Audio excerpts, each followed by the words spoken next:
What's really impressive about the trilogy is you get to follow these two characters over 3 decades of life. You see them in the 1990s, you see them in 2005, and you see them in, I guess it was 2015. I realize now that's 2 decades of life. 4 stars or better on Letterboxd. Before Sunrise, 1995.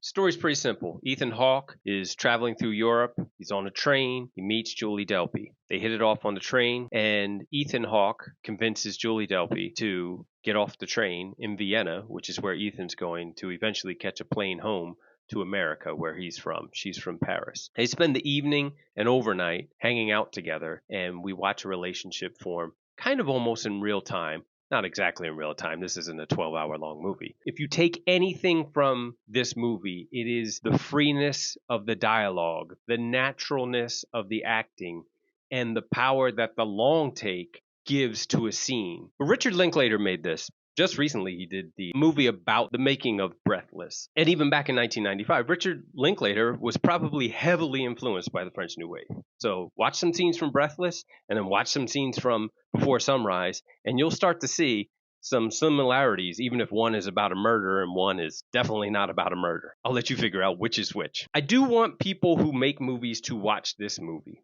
And the reason I want them to do that, and especially like you, I'm talking to you, whoever you are who's watching this, who maybe is thinking about making things. And I appreciate everybody who's watching who's just looking for good movies to watch.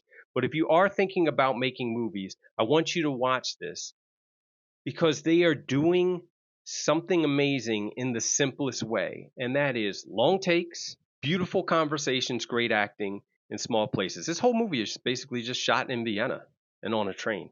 You could do this, especially now in 2026 with a cell phone.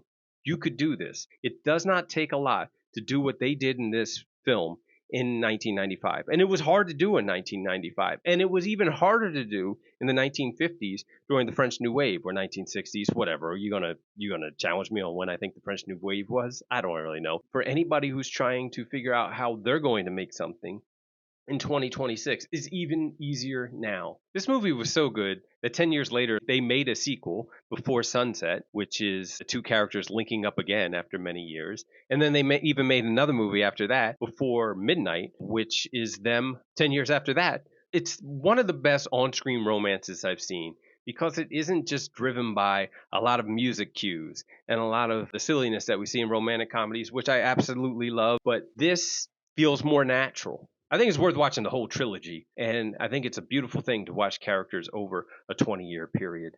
I appreciate everybody who's starting to tune into these 4 stars or better. I appreciate anybody who's sharing these, and I appreciate anybody who's writing to me after they watch one of the movies, or if it's one of their favorite movies, they let me know that too. Before Sunrise, 1995, highly recommended from me.